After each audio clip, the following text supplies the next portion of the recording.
Namaskar everyone. This is your friend Anshu in Alchemist Academy. Welcome back. और जैसा कि हमने वादा किया था आपसे, आज हम लेके आए हैं अपना स्पेशल वीडियो। किस पे? हेरॉन्स फॉर्मूला पे। ठीक है बेटा, तो चलिए शुरू करते हैं। सबसे पहले हेरॉन्स फॉर्मूला हम यूज क्यों करते हैं, है ना। सबसे पहले हमें समझना पड़ेगा कि हेरॉन्स फॉर्मूला जरूरत क्यों पड़ती है ना। तो आपको मालूम है हेरॉन्स फॉर्मूला किस काम आता है? इसका जो यूज है वो है to calculate area of a triangle. भाई हेरॉन्स फॉर्मूला का बेसिक सा यूज क्या है? एक ट्रायंगल का एरिया कैलकुलेट करने के लिए यूज किया जाता है। अच्छा, तो अब थोड़ा सा हम लोग हेरॉन्स से डिविएट होते हैं और आ जाते हैं एक नॉर्मल ट्रायंगल के एरिया के लिए। ठीक है, तो आपको मालूम है कि अगर एक राइट एंगल ट्रायंगल है तो हम उसका एरिया फाइंड कर सकते हैं। कैसे? एक राइट एंगल ट्रायंगल का फार्मूला एरिया निकाल सकते हैं, जिसका फार्मूला होता है 1/2 इंटू बेस इंटू हाइट। अगर आपको मालूम होगा कि राइट एंगल ट्रायंगल कौन सा होता है? ऐसा ट्रायंगल जिसका एक एंगल 90 डिग्री हो और जिसमें बेस हो परपेंडिकुलर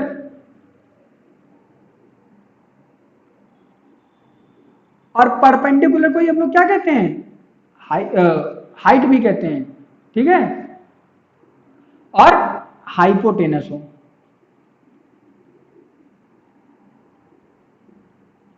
ठीक है, तो एक ऐसा फिगर जो 90 डिग्री एंगल बनाता हो और जिसमें एक बेस हो, एक परपेंडिकुलर हो और एक हाइपोटेनस हो। ऐसे शेप को हम कहते हैं 90 degree angle, 90 degree angle triangle. ठीक है बेटा, और ऐसे शेप्स का एरिया फाइंड करने के लिए हम क्या फॉर्मूला लगाते हैं? 1/2 into base into height. For example मान लीजिए अगर एक ट्रायंगल है जिसकी बेस है 10 सेंटीमीटर और हाइट है 11 सेंटीमीटर, तो इसका एरिया हम कैसे फाइंड करेंगे? 1/2 into base into height. Area is equal to 1/2 into base into height, यानी कि 1/2 इंटू 10 इंटू 11, 2 से 5 टर्मिनेट हो जाएगा तो एरिया हमारा आएगा 55 सेंटीमीटर स्क्वायर। ठीक है, उम्मीद करते हैं आपको ये बात समझ में आ गई होगी। अच्छा, तो ये फॉर्मूला कब यूज होगा? जब हम area of right angle triangle निकालेंगे। ठीक है, अब मान लीजिए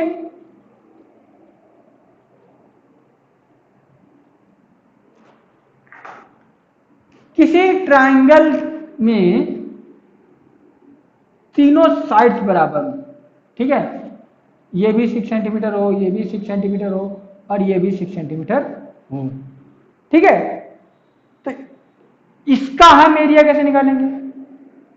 हाँ, तो एक तो हम इसमें क्या कर सकते हैं, एक तो हम ये भी कर सकते हैं कि यहां से परपेंडिकुलर खींच देंगे, ये हमारा 3 हो जाएगा, है ना, और उधर से कैलकुलेट कर सकते हैं।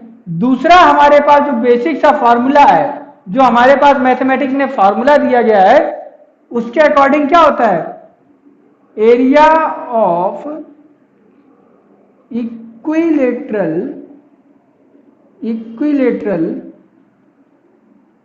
Triangle is equal to √3/4 a square, जहां पे ए स्क्वायर जो है, a is equal to where a is equal to side. ठीक है, इस फिगर में जो ए है वो साइड है ट्रायंगल की। ठीक है, तो इसका एरिया क्या हो जाएगा? √3/4 ए स्क्वायर यानी कि 6 स्क्वायर। √3/4 इंटू 36, तो हमारा एरिया हो जाएगा 9√3 स्क्वायर यूनिट। अगर सेंटीमीटर दिया गया है तो हो जाएगा सेंटीमीटर स्क्वायर। ठीक है, यहां तक तो समस्या नहीं थी, यहां तक तो सब कुछ ठीक ठाक चल रहा था, है ना। अब आपको याद होगा ट्रायंगल का एक और टाइप होता है। मान लीजिए एक ट्रायंगल आ गया जिसकी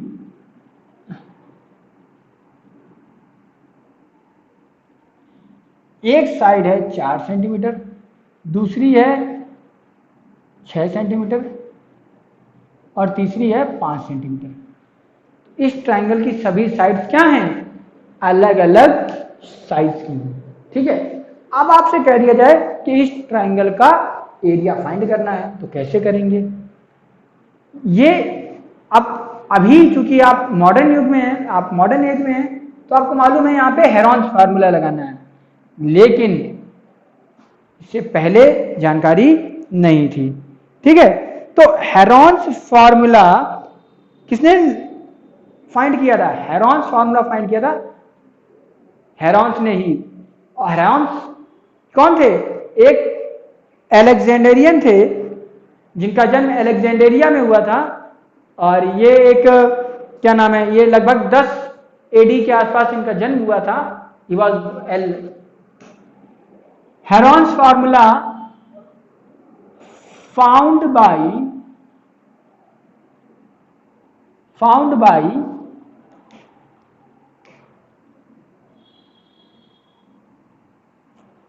mister heron.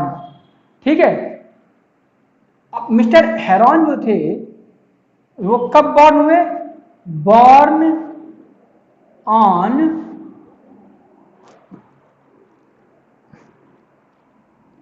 10th century AD in Alexandria। अलेक्जेंडेरिया।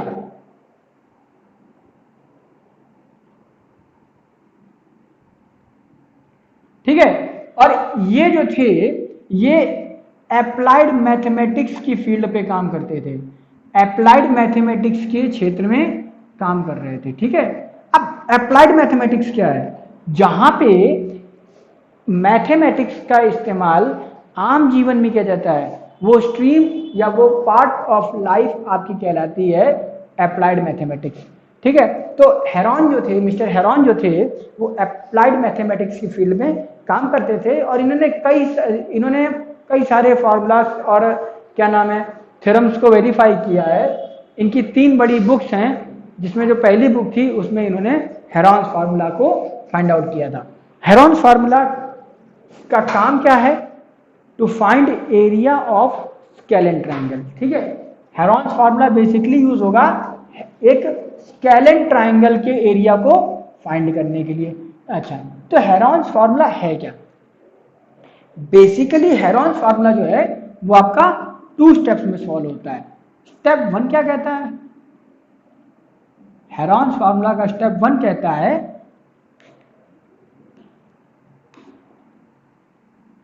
To find semi perimeter. पहले स्टेप में हम क्या करेंगे? सेमी पेरीमीटर फाइंड करेंगे।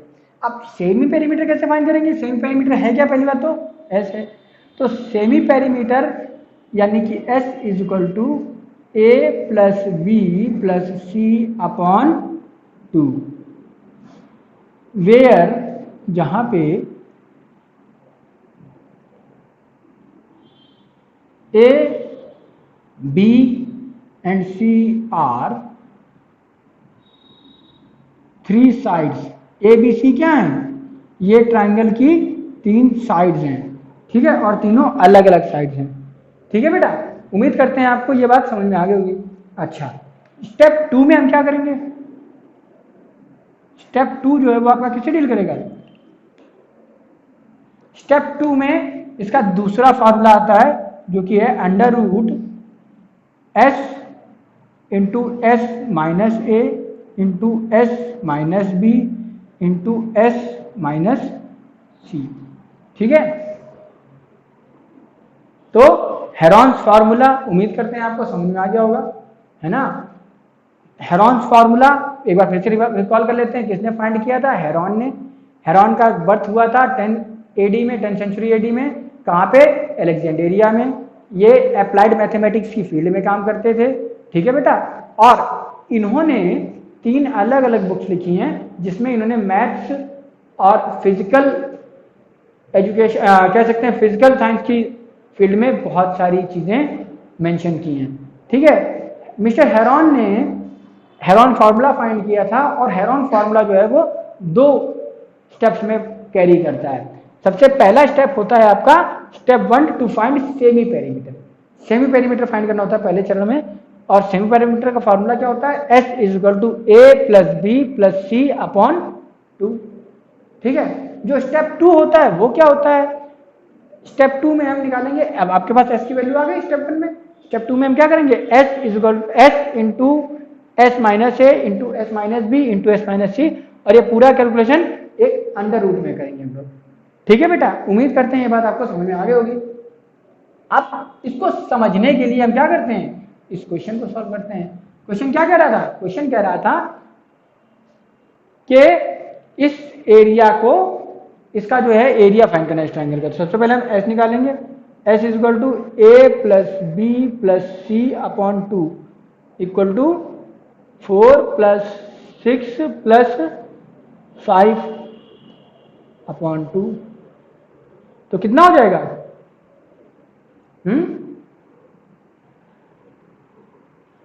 15 अपॉन 2।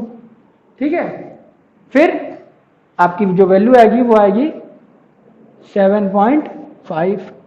ठीक है, अब चूंकि एक एग्जाम्पल है तो हम यहाँ पे थोड़ा सा चेंज करेंगे, बहुत लेंथी कैलकुलेशन हो जाएगा और आपको समझ में भी नहीं आएगा, इसलिए हम क्या करेंगे, जो साइड आपकी 5 है उसको हम कर दे रहे हैं, ये हमारी हो जाएगी 6 सेंटीमीटर और ये हो जाएगी हमारी 8 सेंटीमीटर, ताकि एग्जाम्पल, क्योंकि एक एग्जाम्पल क्वेश्चन है और आगे अगर डेसिमल क्वेश्चन आएंगे तो फिर मैं उनको सॉल्व करूंगा, बट क्योंकि ये एग्जाम्पल है तो इसको हम स्मूथली समझते हैं। ठीक है, तो हमारा जो थर्ड साइड हो जाएगी वो 8 हो जाएगी। ऐसी कंडीशन में क्या बना जाएगा, 18 हो गया, जो कि 9 आ जाएगा। ठीक है, अब क्या करते हैं, area is equal to s into s minus a s minus b s minus c. ठीक है, यानी कि 9 इंटू 9 माइनस 4 9 माइनस 6 9 माइनस 8। ठीक है, 9 into 5 into 3 into 1।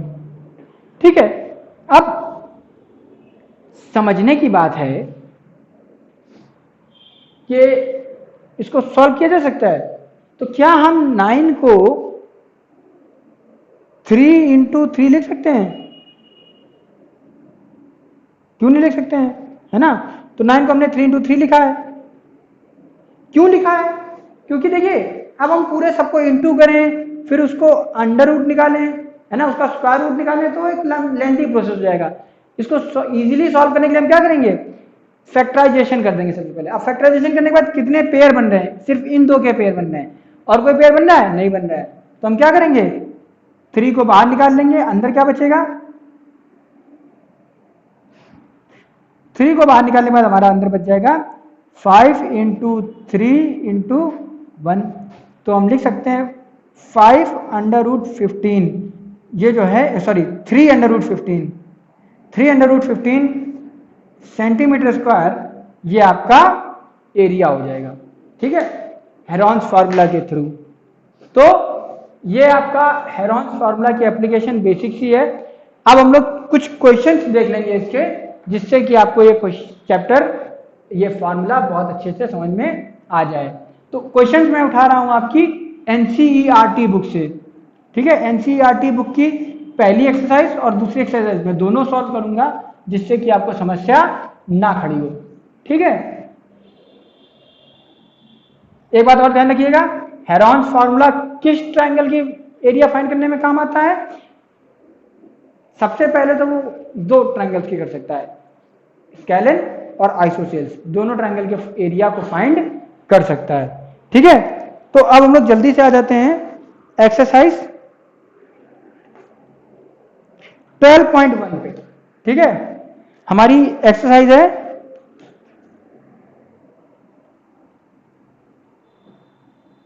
12.1, question number है हमारा 1। ठीक है, a traffic signal board indicating school ahead is an equilateral triangle with sides A। ठीक है, एक ट्रैफिक सिग्नल बोर्ड है जिसमें लिखा हुआ है स्कूल अहेड, वो इक्विलेटरल ट्रायंगल के शेप में है और उसकी सभी साइड्स कितनी है? A सेंटीमीटर या A यूनिट है। ठीक है, find the area of the signal board using Heron's formula. अब हमें सिग्नल बोर्ड का एरिया फाइंड करना है हेरॉन्स फार्मूला यूज करके। ठीक है, if its perimeter is 180 centimetre, अगर उसकी पेरीमीटर कितनी है? 180 सेंटीमीटर है। What will be the area of the sign board? Area क्या होगा साइन बोर्ड का? अच्छा देखिए, जो बोर्ड है आपका वो कुछ इस तरह का बना हुआ है।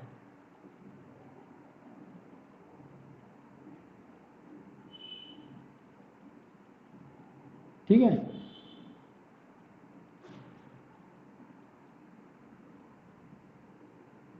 इसमें लिखा हुआ है स्कूल अहेड। ठीक है, इक्विलेटरल है तो ये भी ए होगा, ये भी ए होगा और ये भी ए होगा, है ना? तो सबसे पहले हम क्या कर लें,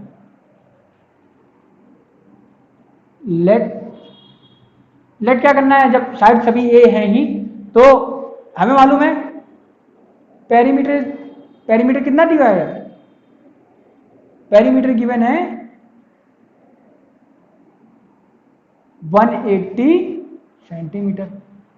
ठीक है, हमें मालूम है P is equal to A plus B plus c, यानी कि 180 centimetre is equal to A plus ए।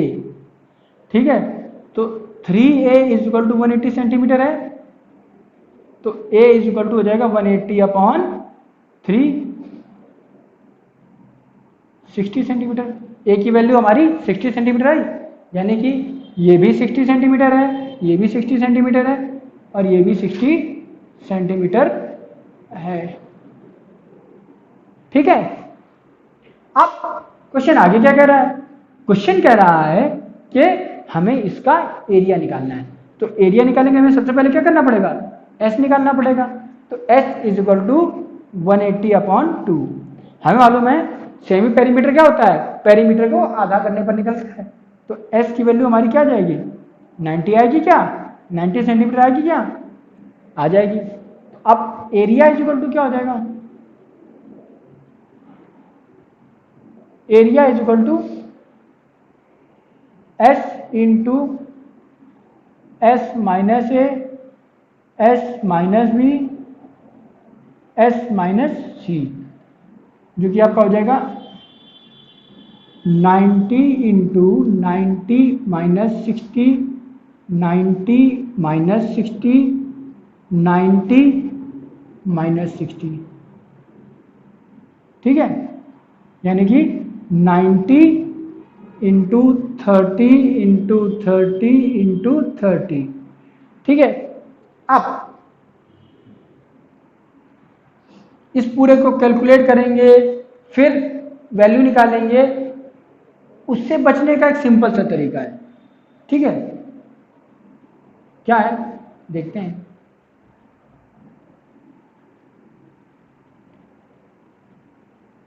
क्या हम 90 को 3 इंटू 30 लिख सकते हैं? क्या हम 90 को 3 इंटू 30 लिख सकते हैं? लिख सकते हैं, है ना?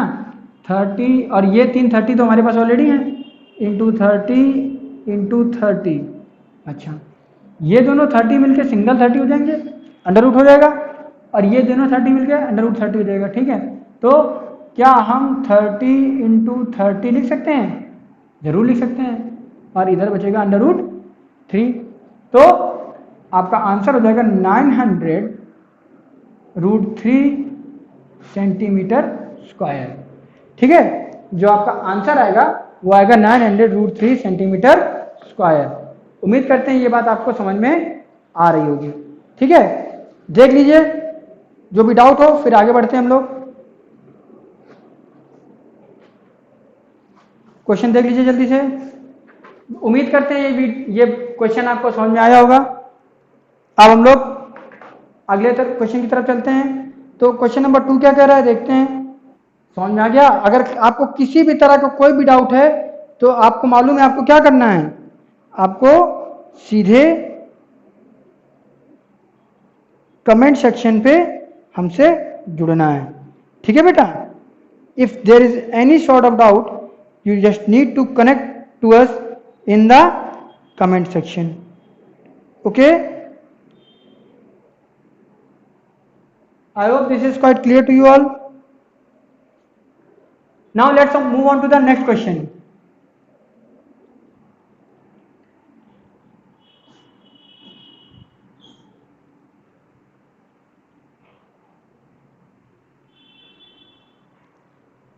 Next we have is question number 2.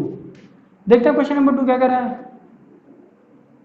ठीक है, तो क्वेश्चन नंबर 2 कह रहा है a triangular side wall of a flyover have been used for advertisement।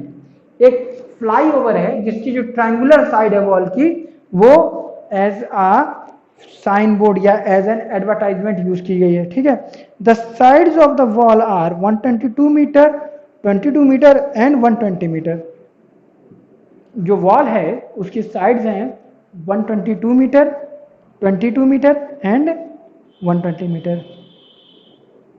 Figure भी दिया गया है। The advertisement yields earning of ₹5,000 per metre square. जो कमाई हो रही है उस साइन बोर्ड से पर ईयर वो हो रही है पर मीटर स्क्वायर 5,000 रुपए। ठीक है, a company hired one of its wall for 3 months. एक कंपनी ने उसको 3 महीने के लिए हायर किया उस वॉल को। ठीक है, how much rent did it पे, कितना रेंट वो कंपनी पे करेगी। अच्छा, सबसे पहले हम क्या करते हैं, हम एक फ्लाईओवर की जो दीवार है ट्रायंगुलर दीवार, हम उसको देख लेते हैं। हमने मान लिया जो दीवार रही होगी वो कुछ ऐसी रही होगी। ठीक है,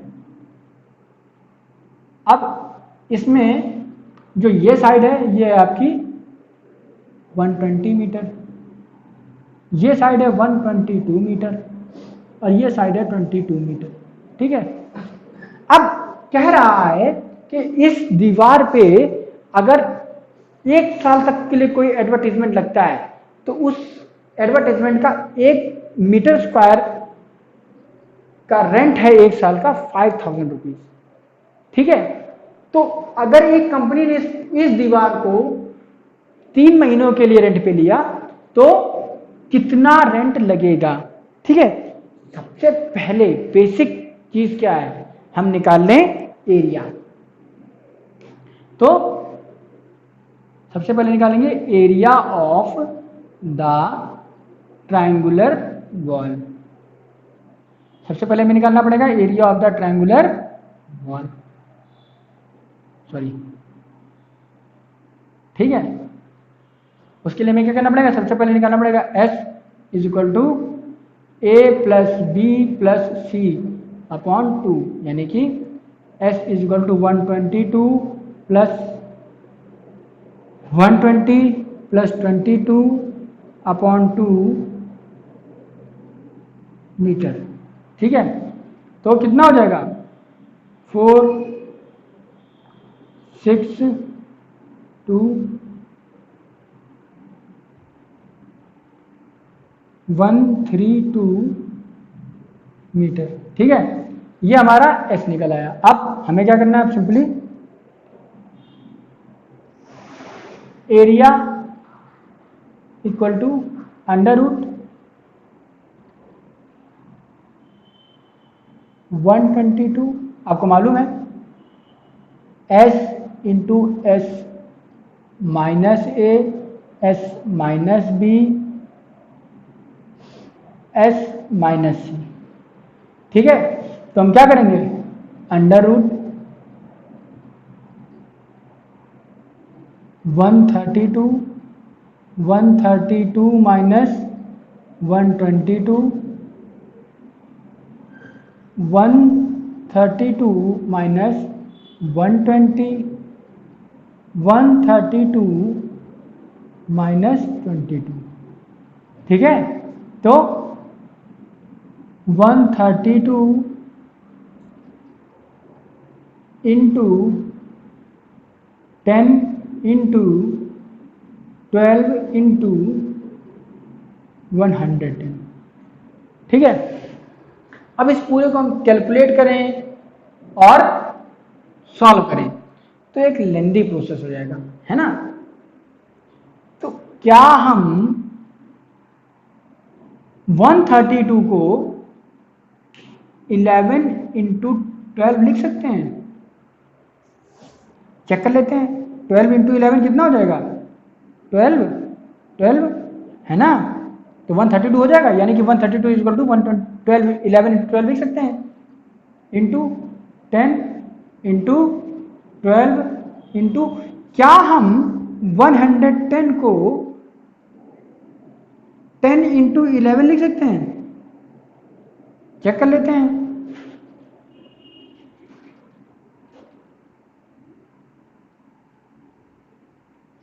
क्यों नहीं लिख सकते हैं? तो 11 इंटू 10 लिख दिया हमने। अच्छा, ये इजी है। अब आप पूरा कैलकुलेट करते फिर उसको अंडर रूट में ले जाते तो एक लेंथी प्रोसेस होता है ना। प्रयास कीजिए पूरा कैलकुलेट करने के बजाय अगर हो सके तो छोटे छोटे पार्ट्स में तोड़ दीजिए, जैसे मैंने यहाँ पे ब्रेक किया हुआ है। 132 को मैंने क्या लिख दिया, 11 इंटू 12। और मैंने यहाँ पे कोशिश क्या की हुई है, जो टर्म्स में जिन टर्म्स में मैं ब्रेक कर रहा हूँ वो टर्म्स मुझे यहाँ पे दिख भी रहे थे, तभी मैंने ब्रेक किया है। 12 था तभी मैंने 12 इंटू 11 किया, 10 यहाँ पे था तभी मैंने 11 इंटू 10 किया। ठीक है, अब देखिए 11 और 11 हैं तो एक पेयर बन जाएगा, 12 और 12 हैं तो एक पेयर बन जाएगा, 10 और 10 है तो एक पेयर बन जाएगा। यानी कि हम कह सकते हैं 11 इंटू 10 इंटू 12, ठीक है, मीटर स्क्वायर, ये आपका एरिया हो जाएगा। ठीक है, तो कितना हो जाएगा, 1320 मीटर स्क्वायर आपका एरिया हो जाएगा। ठीक है, अब ये तो एरिया है, कहा जा रहा है रेट। रेट क्या है,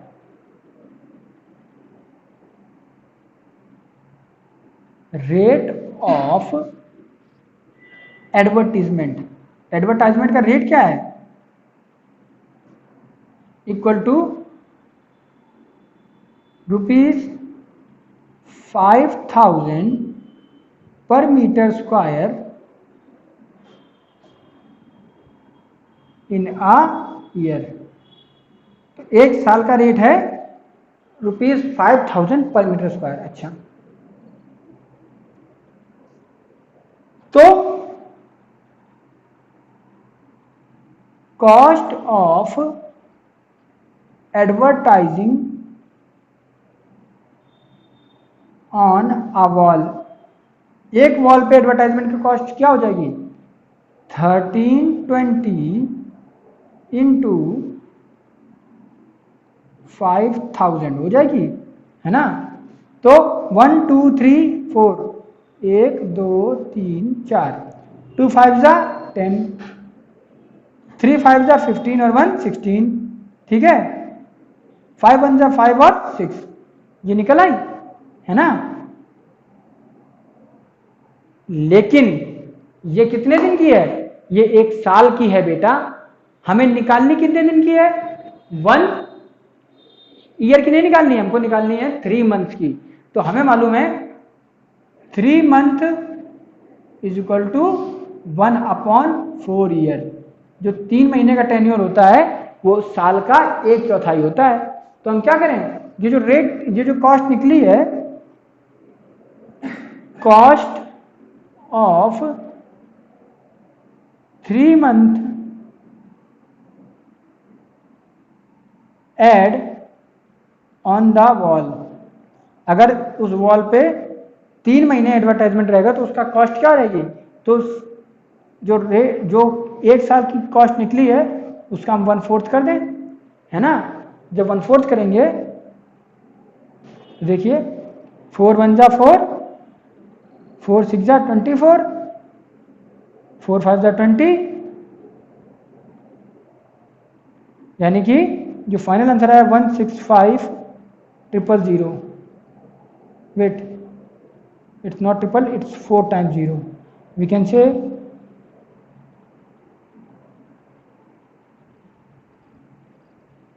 16,50,000 रुपीज। ठीक है, तो 3 मंथ्स का खर्चा कितना आया, 16,50,000 रुपीज आया। ठीक है,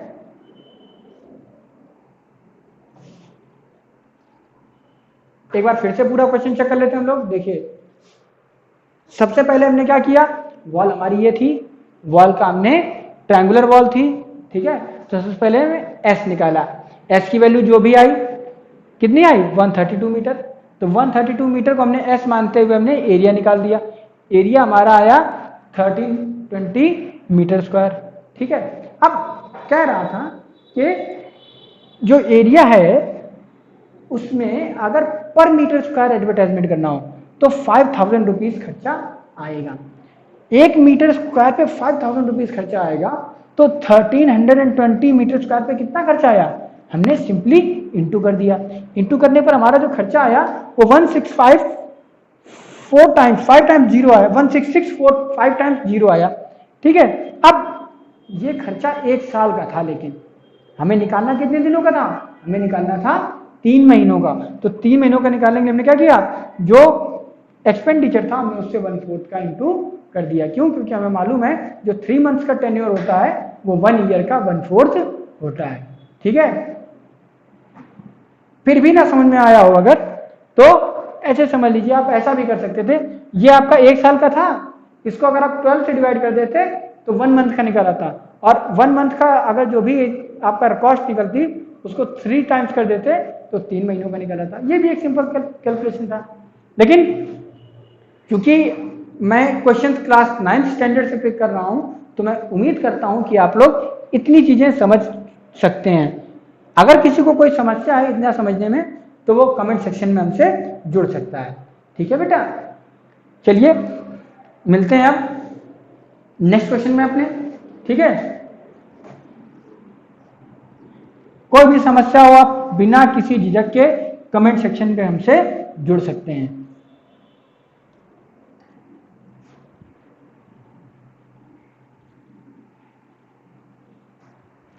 हमारा अगला क्वेश्चन है क्वेश्चन नंबर 3। तो क्वेश्चन नंबर 3 क्या कह रहा है, there is a side in a park, one of its wall has been painted in some colours with message keep the park green and clean.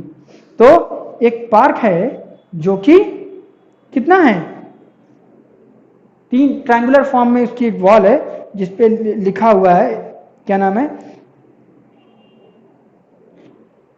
Keep the park green and clean. एक park की एक slide है जो कि क्या नाम है, triangular form में है और उस पर लिखा हुआ है इस पार्क को ग्रीन और क्लीन रखें। ठीक है, if the sides of the walls are 15, 11 and 6 find the area painted in colour.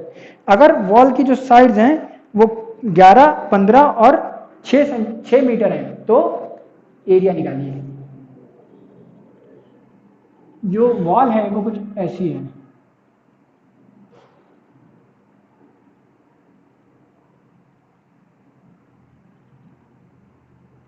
ठीक है, ये 11 मीटर है, 6 मीटर है, 15 मीटर है। ठीक है, हमें क्या करना है, हमें इसका एरिया निकालना है। ठीक है, तो सबसे पहले हम क्या निकालेंगे, एस निकालेंगे। S is equal to A plus B plus C upon 2 यानी कि 11 प्लस 15 प्लस 6 अपॉन 2 यानी कि 32 upon 2 is equal to 16 metre. ठीक है बेटा, अब हम क्या करेंगे, एरिया निकालेंगे। तो एरिया निकालने के लिए हमें क्या करना पड़ेगा, area is equal to s into s minus a s minus b s minus c. ठीक है, 16 into 16 minus 11 16 minus 15 16 minus 16 minus 6। ठीक है, तो 16 इंटू 5 इंटू 1 इंटू 10 लिख सकते हैं, क्यों नहीं। अब क्या करें, अब ब्रेक कर दें। क्या हम 16 को 4 इंटू 4 में ब्रेक कर सकते हैं, कर सकते हैं। 4 4 से 16 होता है। 5 को हम और ब्रेक नहीं करेंगे, 1 को हम ब्रेक नहीं करेंगे। क्या हम 10 को 2 इंटू 5 लिख सकते हैं, लिख सकते हैं। तो हमारे पास पेयर में ये दो नंबर हैं, 2 और 1 हमारे पास सिंगल बचे हुए हैं। तो 4 इंटू 5 अंडर रूट 1 इंटू 2 ये हो जाएगा, यानी कि 20√2 मीटर स्क्वायर हमारा एरिया आएगा। ठीक है बेटा, उम्मीद करते हैं ये बात आपको समझ में आई होगी। किसी को कोई डाउट हो तो क्वेश्चन पुट अप कर सकते हैं कमेंट सेक्शन पे। ठीक है, तो आज के इस वीडियो में हम इतने ही क्वेश्चंस देखेंगे। आगे के क्वेश्चंस हम लोग नेक्स्ट वीडियो में देखेंगे। तब तक के लिए हमसे जुड़े रहें, हमें लाइक करते रहें, सपोर्ट करते रहें। Meet you in the next video. Till then good day and take care.